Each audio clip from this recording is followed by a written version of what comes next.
നമുക്കൊപ്പം പിയാസുൽ കൂടി ചേരുന്നുണ്ട്. ഡൽഹിയിൽ നിന്നും ടെലി ട്രാൻസ്പോർട്ടിംഗ് സ്റ്റുഡിയോ സംവിധാനം വഴി. വെൽക്കം പിയാസുനിൽ. സ്മൃതിയിൽ നിന്ന് തുടങ്ങാം. സ്മൃതി, ഇതാദ്യമായിട്ടല്ല ഹർഷിനയുടെ വാർത്ത പുറത്തു കൊണ്ടുവന്നത് റിപ്പോർട്ടറാണ്. ഇപ്പോൾ ഉഷയുടെ വാർത്ത പുറത്തു കൊണ്ടുവന്നതും അത് ലൈവായി പ്രേക്ഷകരിലേക്ക് എത്തിച്ചതും റിപ്പോർട്ടറാണ്. നമ്മൾ തന്നെ തുടർച്ചയായിട്ട് കൊണ്ടുവരുന്നു. മെഡിക്കൽ കോളേജിനെ ചുറ്റിപ്പറ്റിയുള്ള ചില വീഴ്ചകൾ നമ്മൾ തന്നെ തുടർച്ചയായിട്ട് പരമ്പരയായിട്ട് ചെയ്യുകയും ചെയ്തിട്ടുണ്ട്. ഇത് 5 വർഷം മുമ്പ് നടന്ന സംഭവമാണ്. ഈ സർക്കാർ എനിക്ക് തോന്നുന്നു സത്യപ്രതിജ്ഞ ചെയ്യുന്നതിന് മുൻപാണോ എന്നെനിക്ക് സംശയമുണ്ട്. ആ സമയത്തോ മറ്റോ ആണ് ഈ സംഭവം നടക്കുന്നത്. ഹർഷിന നടക്കുന്നത് 2014 പക്ഷേ എങ്കിലും 5 വർഷം കത്രികയുമായ ഒരു സ്ത്രീ നടക്കേണ്ടി വരിക, അതും ഒരു തൊഴിലുറപ്പ് തൊഴിലാളി നടക്കേണ്ടി വരിക. ഒടുവിലത് കണ്ടുപിടിക്കപ്പെടുന്നത് പോലും സ്വകാര്യ ആശുപത്രിയിലെ സ്കാനിങ്ങിലാണ്. വീഴ്ച വകുപ്പോ? നമ്മുടെ ചോദ്യം വീഴ്ച വകുപ്പോ എന്നുള്ളതാണ്. വീഴ്ച വകുപ്പ് എന്ന് മാത്രമല്ല, നിർവികാര വകുപ്പാണ്, നിസ്സംഗ വകുപ്പാണ്.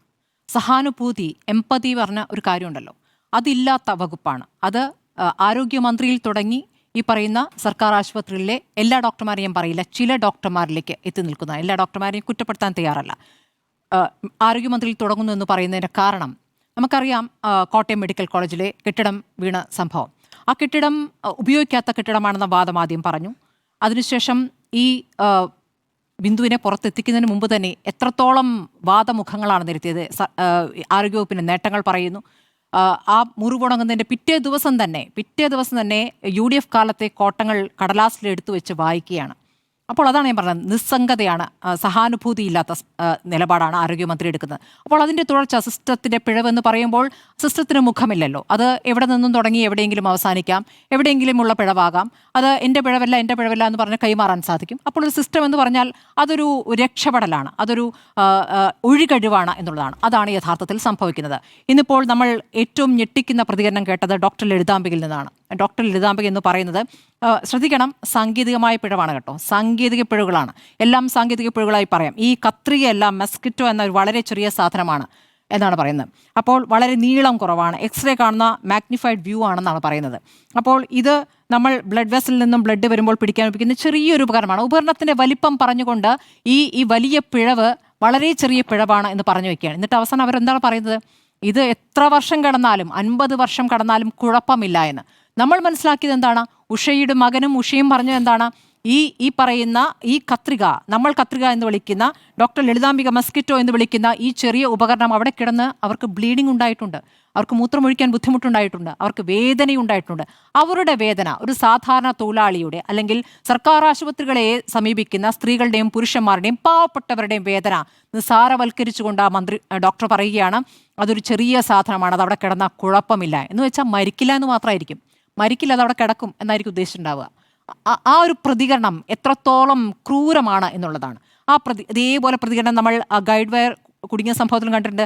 അതും തിരുവനന്തപുരം ജനറൽ ആശുപത്രിയിൽ സുമയ്യയുടെ നെഞ്ചിലാണ് ഗൈഡ് വയർ കുടുങ്ങിയത്. അവർക്കും ബുദ്ധിമുട്ടുണ്ടായി, ശ്വാസതടസ്സമുണ്ടായിട്ടാണ് അവർ ആശുപത്രിയിൽ ചെല്ലുന്നത്. അപ്പോൾ ഈ ഗൈഡ് വയർ അവിടെ കടന്നു കഴിഞ്ഞാൽ പിന്നെ അത് പരിശോധിക്കുന്നത്, അത് എടുത്താലുള്ള അപകടം പറയുന്നു, എടുത്താൽ അതൊരു പിഴവ് എന്ന് സമ്മതിക്കണ്ടേ. അപ്പോൾ അത് അവിടെ കടന്നാൽ പ്രശ്നമില്ല എന്നാണ് പറയുന്നത്, അതവിടെ കിടക്കുന്നതുകൊണ്ട് പ്രശ്നമില്ല എന്നാണ് പറയുന്നത്. പ്രശ്നമുള്ള കേസുകളുമുണ്ടല്ലോ, പ്രശ്നമുള്ള എത്ര കേസുകളുണ്ട്. ഹർഷിയുടെയും കത്രികയുമായിട്ട് എത്ര വർഷമാണ് അവർ എത്ര വർഷമാണ്? 5 വർഷം. അവർക്ക് 5 വർഷം എന്ന് പറയുന്നത് കൃത്യമായ കണക്കുണ്ട്. 19 മാസം അല്ലേ, 4 വർഷം 9 മാസം 19 ദിവസം, അതാണ് കൃത്യമായ കണക്ക്. അത്രയും ദിവസം അവർ അനുഭവിച്ചു. ആ കത്രിക എടുത്തതിന് ശേഷം പല ഘട്ടങ്ങളിലായി അവർ സമരം ചെയ്ത സമയത്തൊക്കെ ആരോഗ്യമന്ത്രി വന്ന് ചില ഉറപ്പുകൾ കൊടുക്കുന്നു. ഒരു ഉറപ്പും കൊടുത്തിട്ടില്ല, അവർക്ക് നഷ്ടപരിഹാരം കൊടുത്തിട്ടില്ല. അവരെ തുടർ ചികിത്സയ്ക്കുള്ള പണം പ്രതിപക്ഷമാണ് കൊടുക്കുന്നത്. ഇനി ഇപ്പോൾ കൊല്ലത്തെ ഓട്ടോ ഡ്രൈവർ വേണുവിൻ്റെ മരണം നമ്മൾ റിപ്പോർട്ട് ചെയ്താണല്ലോ. വേണുവിൻ്റെ ഭാര്യ എത്ര വൈകാരികമായി നമ്മളോട് പ്രതികരിച്ചു കണ്ടാണ്. അത് മരണമൊഴിയായിരുന്നു. അതൊരു കളവ് പറഞ്ഞിട്ട് ഒരാൾ മരിച്ചു പോകില്ലല്ലോ. ഒരാൾ മരിച്ചു പോകുമ്പോൾ പറയുന്നത് അത്രയും വേദനയിൽ നിന്നും ഒരു സഹായം കിട്ടാതെ അത്രയും നിസ്സഹാവസ്ഥയിൽ നിന്നാണ് അദ്ദേഹം പറയുന്നത്. അത് ഒരു മരണമൊഴിയായി എടുക്കണമെന്ന് പറഞ്ഞുകൊണ്ടാണ് അദ്ദേഹം മരിച്ചു പോകുന്നത്. ആ മരിച്ചു പോയ വേണുവിൻ്റെ ആ മരണത്തിൽ ആർക്കെങ്കിലും നടപടി എടുത്തു? ഒരു മുഖവും ഇല്ല, ആർക്കും അതിൽ ഉത്തരവാദിത്വമില്ല എന്ന രൂപത്തിലാണ് പറയുന്നത്. അപ്പോൾ അത് ആശുപത്രിയിൽ അവിടെ ഒരാളെയും കണ്ടെത്താതെ സെക്യൂരിറ്റിയിൽ നിന്ന് തുടങ്ങുന്ന പിഴവാണ് വേണു ചൂണ്ടിക്കാണിക്കുന്നത്. അവിടെ മുതൽ ഉള്ള നിസ്സഹകരണം അല്ലെങ്കിൽ അവഗണനയാണ് അദ്ദേഹം ചൂണ്ടിക്കാണിച്ചത്.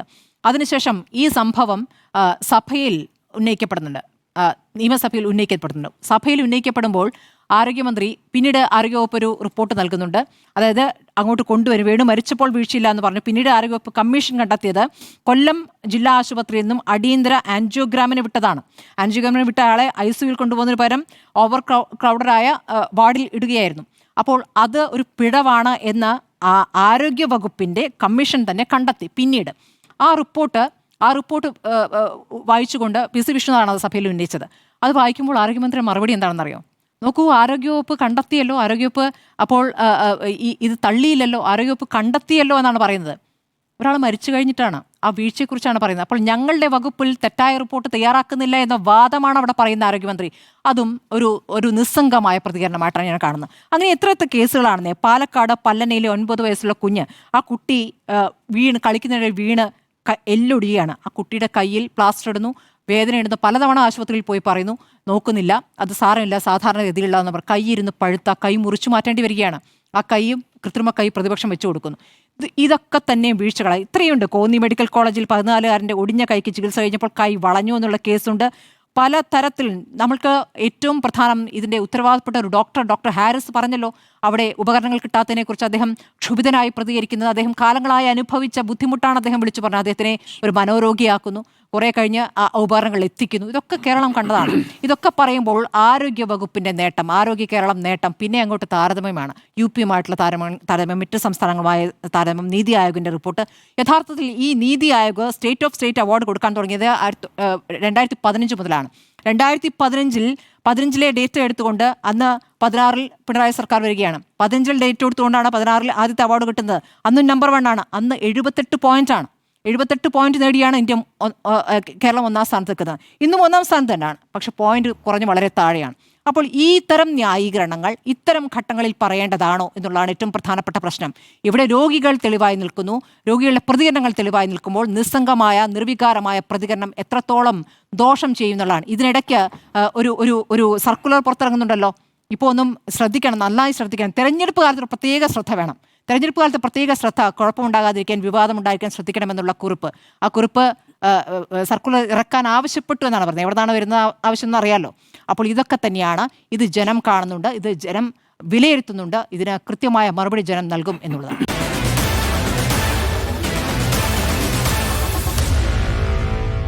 Meet the editors.